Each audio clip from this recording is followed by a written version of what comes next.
মাননীয় স্পিকার, গাধাকে দিয়ে আপনি হাল চাষ করিয়ে এটার মধ্যে কোনো বাহাদুরি নাই। যেই রাষ্ট্রপতি জিয়াউর রহমানের বিরোধিতা করেছেন সেই রাষ্ট্রপতি এখন জিয়াউর রহমানের প্রশংসা করছে। এখন তো চাইলেই বিএনপি রাষ্ট্রপতি পরিবর্তন করতে পারে সরকার। এভাবে বলেছিলাম যে এই রাষ্ট্রপতির অপসারণ প্রয়োজন, তাকে গ্রেফতার করা প্রয়োজন। এই রাষ্ট্রপতির আর কোনো অধিকার নেই বঙ্গভবনে থাকার, এইখানে এসে বক্তব্য দেওয়ার। প্রেসিডেন্ট শাহাবুদ্দিন চুপ্পু তার কিছু কুকীর্তির কথা মাননীয় স্পিকার হাউসের সামনে তুলে ধরছি। তিনি দুদকের কমিশনার ছিলেন। তাকে দুদকের কমিশনারের করা হয়েছিল 3টি অ্যাসাইনমেন্ট দিয়ে। 1 নম্বর হচ্ছে খালেদা জিয়া এবং তারেক রহমানের বিরুদ্ধে দুর্নীতির অভিযোগের শাস্তি নিশ্চিত করা। 2 নম্বর পদ্মা সেতুর দুর্নীতির অভিযোগ থেকে আওয়ামী লীগকে ক্লিন শিট দেওয়া। 3 নম্বর ফখরুদ্দিন মঈনুদ্দিন সরকারের সময় শেখ হাসিনা সহ আওয়ামী লীগ নেতাদের বিরুদ্ধে হওয়া দুর্নীতির মামলাগুলোকে বাতিল করে দেওয়া। এমন একজন ব্যক্তিকে বিএনপি সরকার রাষ্ট্রপতি হিসেবে এখনো মেনে নিচ্ছে মাননীয় স্পিকার। আরেকটি ঘটনা বলি, 2009 সালে শেখ হাসিনার ক্যাঙ্গারু আদালতের নির্দেশে এই শাহাবুদ্দিন চুপ্পুর নেতৃত্বে 3 সদস্যের judicial inquiry commission on minority torture in 2001 করেছিল শেখ হাসিনার ক্যাঙ্গারু কোর্ট।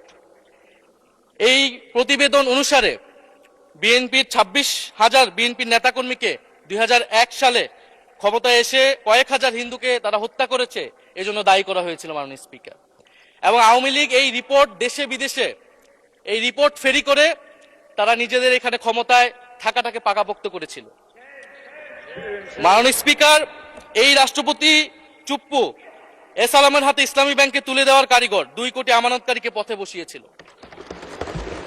এবং জুলাই গণহত্যার সময় তার ভূমিকা, ফ্যাসিবাদের সাথে তার সংশ্লিষ্টতা সবকিছু আমরা জানি। আমাদের দুর্ভাগ্য, এই দুর্নীতিবাজ, অপদার্থ, মিথ্যুক, গণহত্যার দোসর এখনো বাংলাদেশের রাষ্ট্রপতি। একটা আলোচনা কয়েকবার এসেছে যে রাষ্ট্রপতির অধীনে কেন শপথ নিয়েছি আমরা বলতে এখানে ব্যক্তিগতভাবে আমার কথাই বলেছে, কারণ আমি এখানে শপথ নিয়েছিলাম। তো মাননীয় স্পিকার, সেই সময় প্রেক্ষাপট আর এখনকার প্রেক্ষাপট কি এক? জুলাই গণ অভ্যুত্থানের পরে 5ই আগস্টের পরে আমাদের সামনে 2টা অপশন ছিল। আমরা বলেছিলাম জাতীয় সরকার করতে হবে, সেই জাতীয় সরকারের প্রস্তাব বিএনপি নাকচ করে দিয়েছে। আমাদের সামনে আরেকটা অপশন ছিল ক্ষমতা আর্মির হাতে তুলে দেওয়া। যদি আমরা সেই দিকে আগাতাম আজকে তারা এখানে বসতে পারতেন কিনা মাননীয় স্পিকার সেটা সন্দেহ আছে।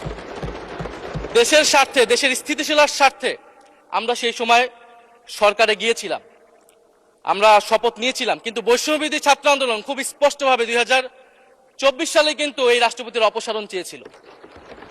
সেই সময় সাংবিধানিক ধারাবাহিকতার কথা বলে রাষ্ট্রপতির পক্ষে অবস্থান নিয়েছিল বিএনপির মহাসচিব মির্জা ফখরুল আলমগীর সাহেব, তিনি নিজেই কথা বলেছিলেন।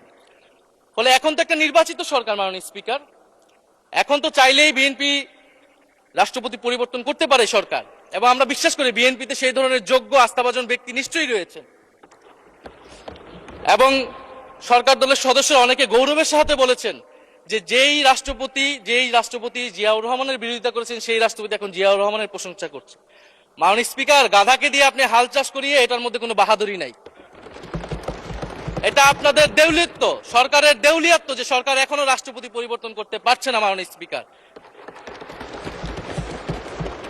স্পিকার, এই অধিবেশনের পুরোটা সময় যদি আমরা সংস্কার, গণভোট, জুলাই সনদ, 72-এর সংবিধান নিয়ে অনেক কথা বলেছি। এবং একটা বিষয় আমার কাছে খুবই অদ্ভুত লেগেছে, কিছু মাননীয় সংসদ সদস্য তারা 72-এর সংবিধানকে 71-এর সাথে মিলিয়েছেন। মাননীয় স্পিকার, আমার জানা নেই আসলে তারা কোন বিবেচনা থেকে এটি মিলিয়েছেন। এটা তো সবসময় আওয়ামী লীগ মিলিয়েছে মাননীয় স্পিকার। তারা 72-এর সংবিধানকে 71-এর ফসল হিসেবে 71-এর চেতনার সাথে মিলিয়েছে। 72-এর মূলনীতিকে 71-এর মূলনীতি বলে 71-এর আদর্শ হিসেবে প্রচার করেছেন। আমরা তো সেটার বিরোধিতা করেছি মাননীয় স্পিকার সবসময়, এবং বিএনপির বহু নেতা এটার বিরোধিতা করেছে মাননীয় স্পিকার। 72-এর সংবিধানের ক্রিটিসিজম, সমালোচনা 72 সাল থেকেই বাংলাদেশে শুরু হয়েছিল। গত 16 বছর এই সমালোচনা তৈরি হয়েছিল। 72-এর সংবিধানের সমালোচনা মোটা দাগে 3টি। প্রথমত, এই সংবিধান স্বাধীন বাংলাদেশের নির্বাচিত প্রতিনিধিরা প্রণয়ন করে নাই।